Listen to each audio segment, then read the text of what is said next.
what you think about some of these things. Also, there's the problem with insecurity. Insecurity is swallowing us completely in this country. It's taking us to the debts that are quite dangerous. Businesses are affected. Businesses are shutting down. Businesses are, are closing down, leaving the country. Actually, most of the uh, multi multi-international businesses in this country have shut down because of so many reasons.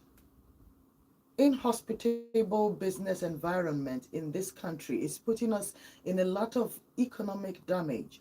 The federal government is not helping with her money policies. The CBN doesn't seem to be taking her performance or her action to full responsibility. From the look of things, it turns out that we could get so much more. It turns out that we can get so much more from these agencies, from these people who are supposed to represent us.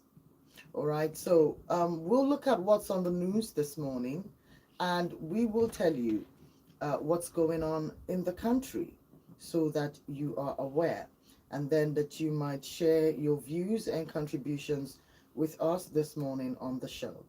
Okay, I encourage you to join us this morning to know what's going on. All right, the Federal Capital Territory Administration has issued a 3-month ultimatum to owners of uncompleted buildings and undeveloped plots across the federal capital city to immediately develop their properties to risk losing them. All right, this is coming from the Nigerian Vanguard News this morning. Pick that up. Federal Capital Territory Administration, Abuja, has issued a 3-month ultimatum to owners of uncompleted buildings and undeveloped plots across the Federal Capital Territory to immediately develop their properties or risk losing them. I don't know. These kind of policies, what do you mean? It's theirs, right? They bought it. It's their property. Why do they risk losing it even if they do not have the capacity to maintain or begin to develop those structures right now, considering the expenses of things? What are these policies and who are they being made for? What's the purpose of some of these policies, you might ask? All right, Enugu retired school teachers and local government workers lament non-payment of pension for 26 months, gratuity not paid for 18 years. This is coming from the Sahara News this morning. Enugu retired school teachers and local government workers lament non-payment of pensions for 26 months and gratuity is not paid for 18 years. The Pitamba administration promised at the beginning of this administration to take care of these particular areas that were left, especially the 18 years gratuity. These were some of the promises that were made to civil servants in this state. I remember correctly. And one wonders why attention hasn't been paid to this particular part of the project. We would also want to know why that hasn't happened yet, because this is the reality on ground. We hope that the Pitamba administration takes this into cognizance. All right. Also, looking at the situation in the southeast, it seems we are under this sit-at-home situation. Yesterday was a blip. A lot of people, we've tried to ignore it, but now it's made its way and it's made a comeback in the news, and now we cannot ignore it anymore, so it's time to talk about it. Economic activity is paralyzed in southeast Nigeria over 2 days sit-at-home order by pro-Biafra separatists. We're in the news this morning. Economic activity is paralyzed in the southeast over 2 days sit-at-home orders by pro-Biafra separatists. You can drop your comments and contributions on this. I will open up the phone lines real soon. I see the calls. Just give me a moment. You asked me to reel them out first, so I'm going to do just that, and then I'll open up and you will uh, take on them. Okay, I promise you, you'll get your turn. Now, this is the rule. Please keep your comments simple, civil, and clean. We don't want to break any rules nor regulations. while we're trying to do the right thing. Okay, listen, we need to do this right, especially when it comes to this sit at home and, of course, the Biafra conversation. We have to be really careful. But we will have to talk about what this situation is in the southeast and where we're going with it. What's the plan? What's the game plan of this sit-at-home arrangement, and when does it end? When do we achieve what we need to achieve? These are some of the perspectives that we're hoping to get in touch with while we're having the conversation. All right, let's take a few more stories and I'll open up the phone lines. Abia State Governor Alex Sote reportedly budgets 5.8 billion naira to purchase cars for himself, commissioners, and other officials. I'll take that again. Abia State Governor Alex Oti reportedly budgets 5.8 billion naira to purchase cars for himself, commissioners, and other officials in the state. Uh, he has been under the news for a while now, considering the stories and the realities of the Abia State people. It seems that what we see and what might be taking precedence in Abia might be a little bit contrasting. But I don't know much. I haven't been to Abia State in the last 1 year, so I wouldn't know. But Abia State is a dear state to me. I have some personal business in Abia State. My grandfather lived there for a very long time, so it was one of the places we would go to visit. And I also happened to do some of my education in Abia State. So I followed Abia State for a while and seen the retrogression that he has gone through over the years, and the hope of Alex Oti. And I do hope that in reality, some of the promises being made are being kept. All right, that's as much as I can take on Abia State for now, but I will open up the phone line so that you will give me your perspective as well. Now, this is some of the very important stories that you need to know about. All right, hardship in the nation. Daily petrol consumption has crashed by 92% under President Tinubu's administration. Okay, let's take that again. Hardship, daily petrol consumption crashes by 92% under President Tinubu's administration. All right, and of course, yesterday you heard that the national grid has fallen 102 times in the last 18 months, and that's almost twice as much as it fell during President Muhammadu Buhari's entire 8-year administration. 8 years, we had 93 power grid collapse in President Tinubu's administration, and in just 18 months of President Tinubu's administration, we've had a collapse of almost 102 plus collapse in the national grid. And some people on the social space have made the argument that the collapse is to make Nigerians purchase petroleum, since nobody seems to be purchasing it because it's now super expensive. I don't know. But these are the ideas that are floating around. Is there any truth in it? I don't know. But these things are not all right. They don't make sense. The national grid falling and falling and falling. We've not seen anybody take responsibility for this. We've not seen anybody try to give us real answers as to why this is happening. Sometimes we've heard some high members of society blame it on the crisis that's happening in the Middle East. Middle East. I don't understand that.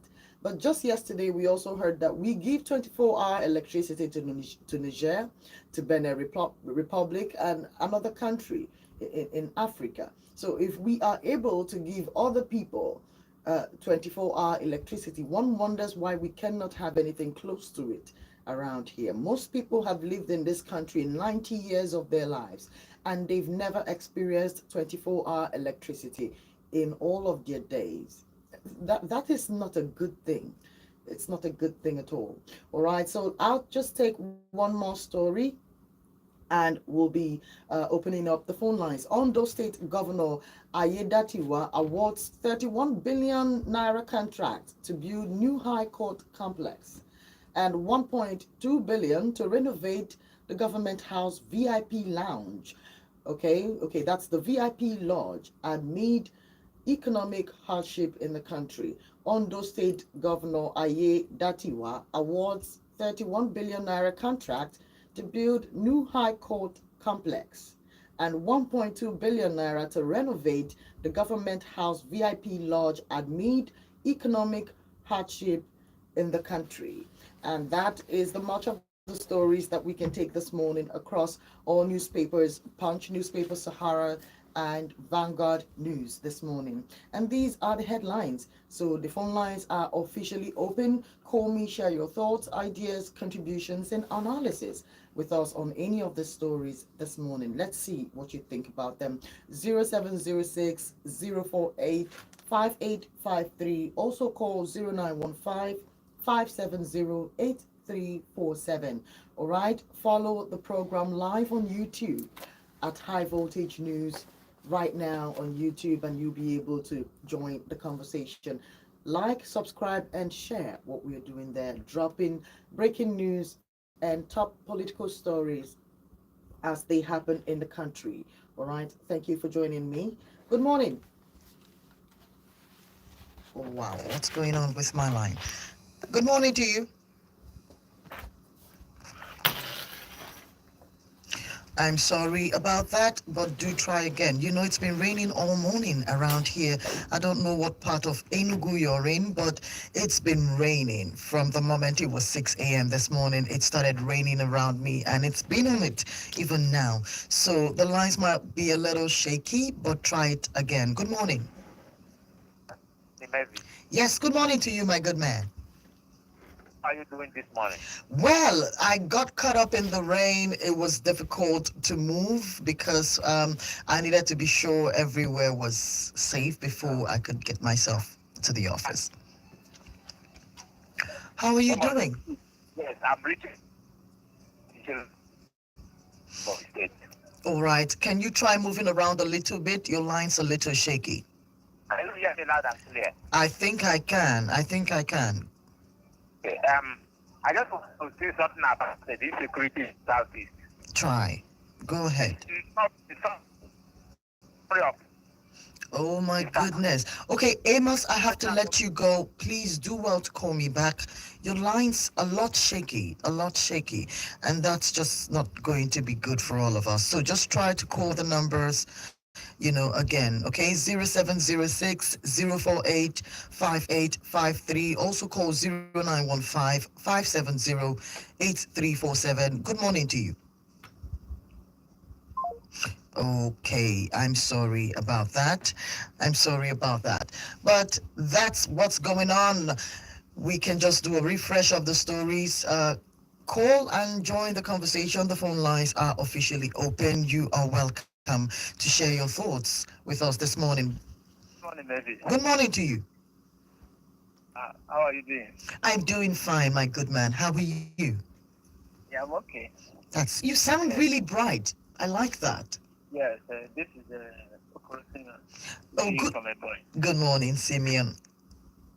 Maybe talking about you read Enugu teachers, retired teachers, Yes, sir. asking that their pension be paid. Yes, their gratuity for 18 years. You see, for 18 years. Yes, 18.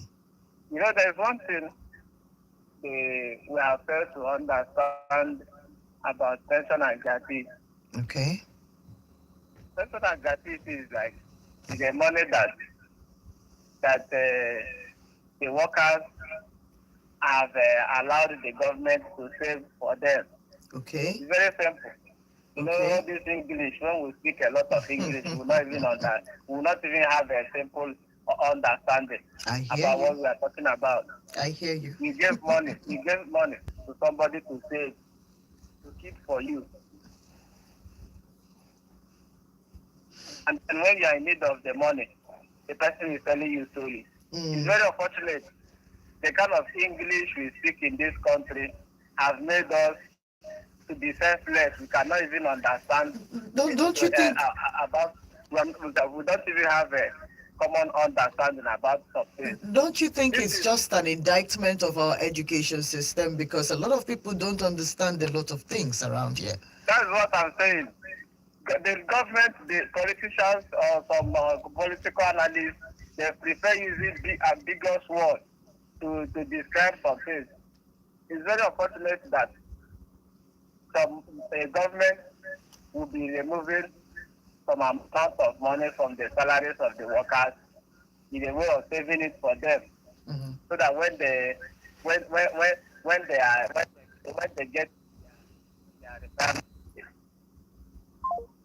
All right, Simeon, I I think I would have loved to hear what you're saying, but please do try to make it as quick as possible so that other people can also join the conversation. Let's utilize the time properly. 18 years of non-paid retirement.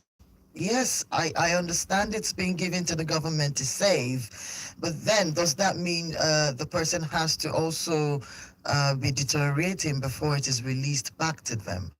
One would assume that the government is saving the money in the capacity that they can, not because the government is in need of the money. I'm just saying, this is just me putting my Hello?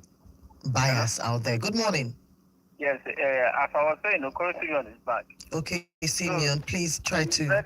very unfortunate that you'll be some money will be removed from people's salary, and they will be expecting that the money will be given to them. Yeah, the Keba na so akawo.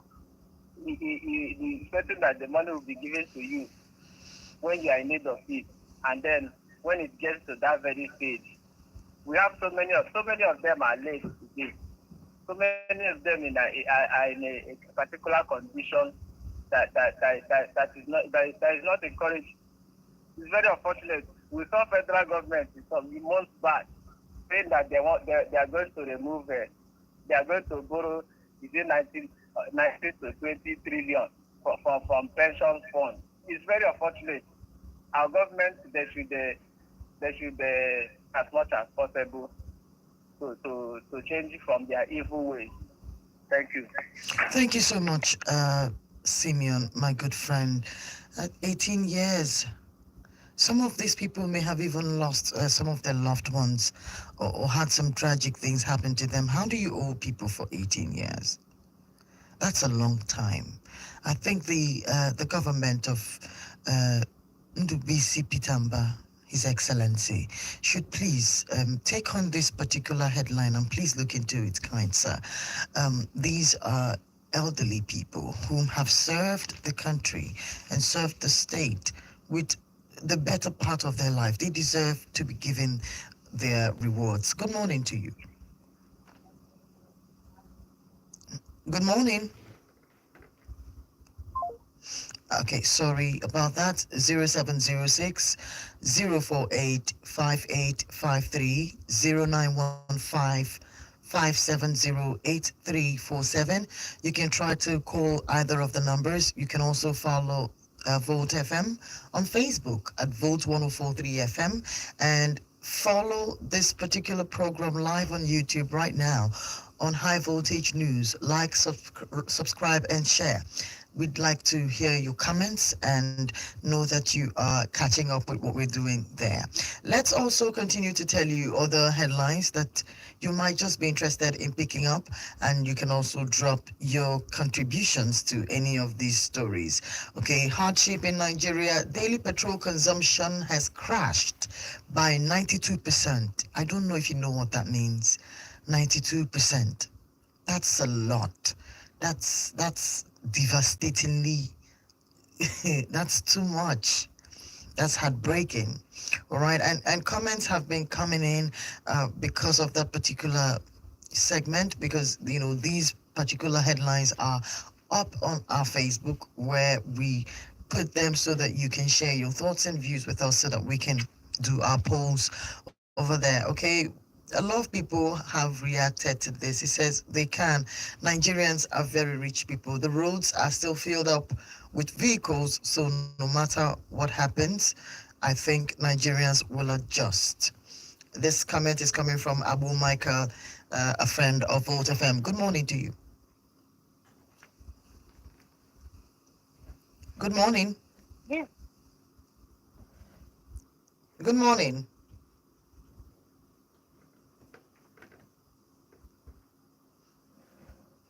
Hello. Hello. Good morning. Okay, I think something's really going on, but hey, the weather is not being very kind, but please try to call.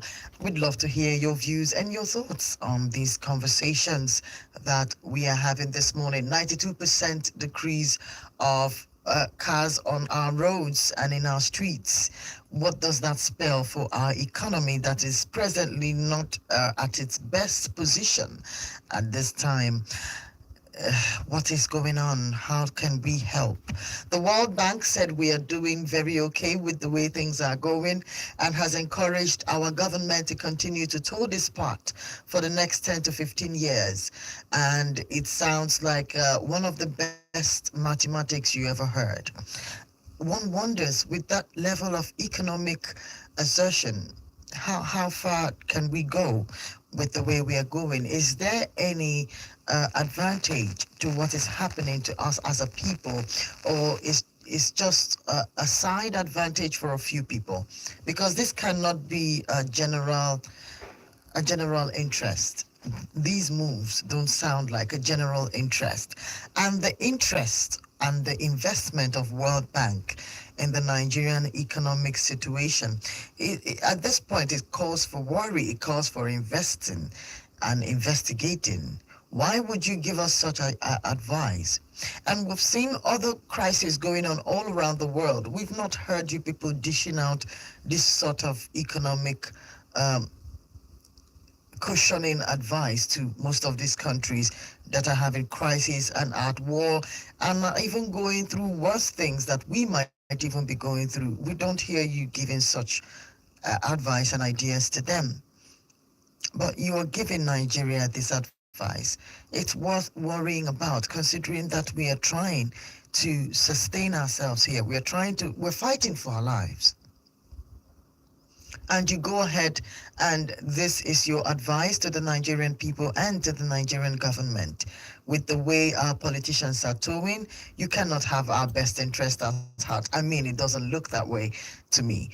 All right. But hey, I'm just here trying to understand these things. You can also share your views, questions, contributions, and thoughts with me this morning on our phone lines. You can call live into the studio, and you can also send us text messages or WhatsApp messages on our phone lines.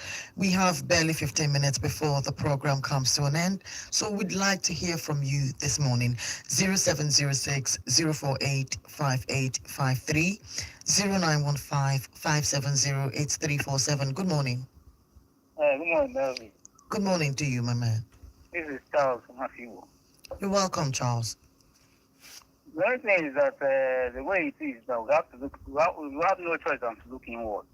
You know, I'm excited anytime I hear about Dangote.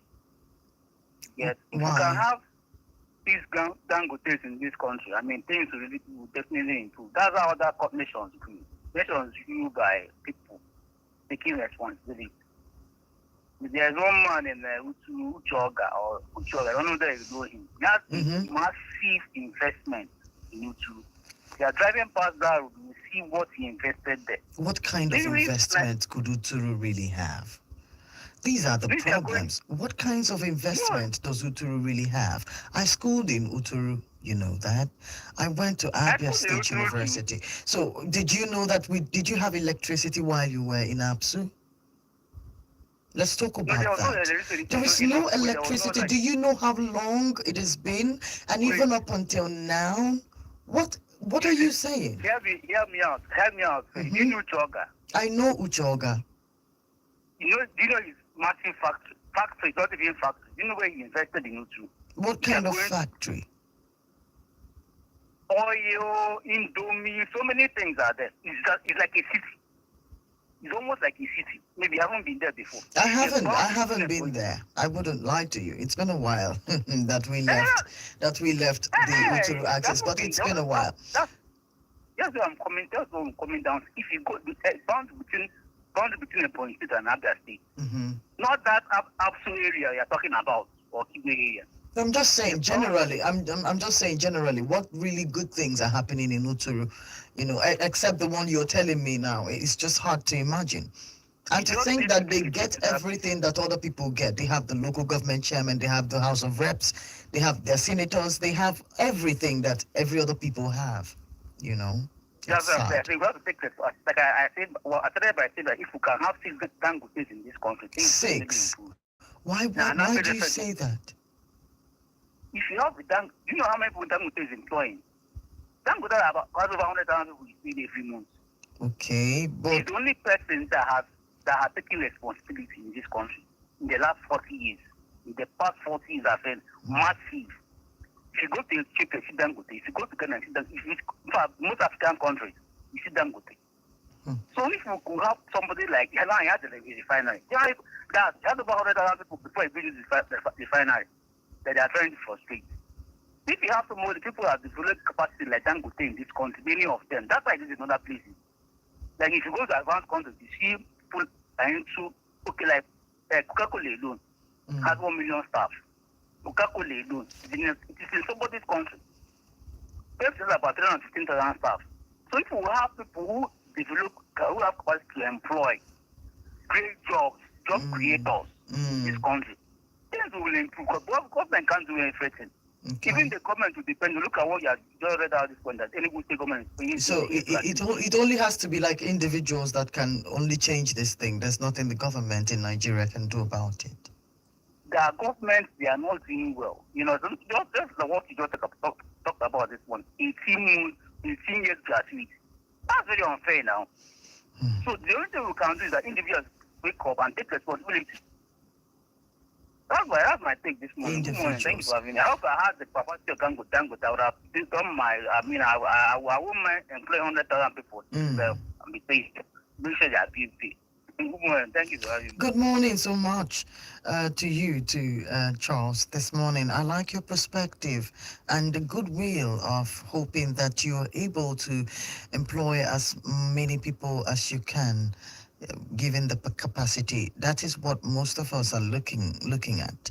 That the private sector becomes so big that we can employ so many people and help lift a lot of Nigerians out of poverty that seems to be encroaching us. Unemployment is a very big problem for us in the country. But then I am of the opinion that people like Dangote are not necessarily in it for the benefit of the people, considering their business interests and the reality of things. Rather than the marketing of things. Sometimes it's not necessarily what it looks like, but those are the biases. So you can join the conversation, share your thoughts and views with us. This morning, remember that we told you that the NNPC and Dangote have been in the news as well. It's one of the first things I told you this morning. And let me read that headline because there's more developing stories to it. Let me give you that headline again. Fuel import. We are settling out of court with NNPC and others, says Dangote. I told you that the Dangote group were suing the NNPC and other groups of marketers for still importing fuel after being given sole, rights to do the mining at this point and to do the refining at this point. But it seems that they had their issues and Dangote went back to court. And just about 5 minutes ago, this is coming from the Vanguard on that story developing. We are settling out of court with the NNPC and others, says the Dangote Group. That's it on that. Good morning. Hello, good morning. You're welcome, sir. Yeah. Martin is okay. I'm calling from Enugu State. You're welcome, sir. Yeah, so it's on the up there. I believe that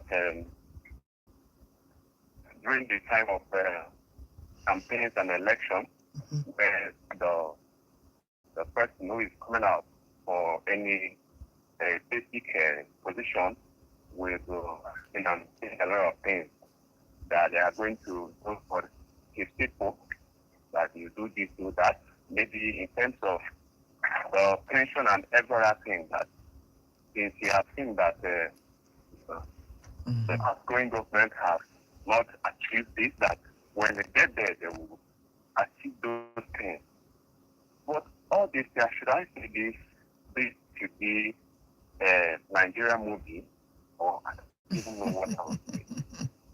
See? So I don't know why our people are doing us like this.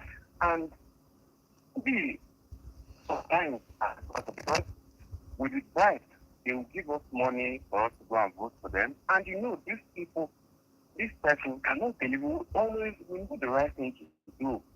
But we are the ones that we start this problem, this predicament.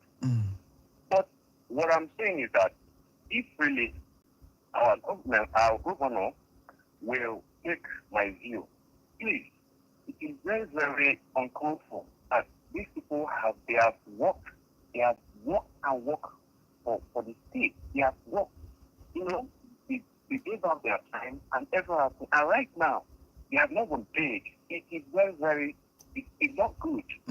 So I'm begging the governor of Enugu State to look onto this, please, and make sure these people are properly paid. This is their hard work. They are all this time they are not being taking people property or stolen. They use their time to work for the government, and government should pay them in return. So that is my view this morning. Thank you so much, Mr. Martins. Thank you for calling High Voltage this morning. These are the issues. These are the issues. Where's the reward for hard work? Where's the reward for service? 18 years owing someone for the work they have done is unacceptable. It does not make sense. It does not speak well of the person who is, holding back the people. Quickly, try to make it as brief as possible. Good morning to you, sir. Good morning, sir. Every I just want to say good morning. I came late. I've been trying. I'm so sorry. How are you feeling today? This is I'm fine. You're welcome. You're welcome, sir. You're welcome. No problem. Thank you so much, Mr. Kichku. Do have a lovely day ahead of you. We just have about 7 minutes before the show is over this morning. But hey, if you are lucky, you can still be able to get in 1 minute before I will have to let you go so that we can be able to accommodate as many people as we can before we run off. But now I need to give you some updates before you go ahead and continue your day so you know what's going on. Okay, I am going to give you a couple updates real quickly so we'll know what's happening. The Naira has appreciated to 1,715 Naira in the parallel market this morning. All right, that's 1,715 Naira to a dollar this morning in the parallel market. Okay, in case you don't know what that means, that's the black market. That's the one you call the black market. So it means that the dollar is going for 1,715 naira at the black market this morning, also known as the parallel market. All right, let's also look at other news that's happening. The sit-at-home grounds is halting commercial activities in the southeast. Not us, says the IPOB. This is on the news this morning. You can catch up on any of these stories, on the news headlines across the nation. That's on the newspapers and certified news channels in the country. You can catch up on these stories.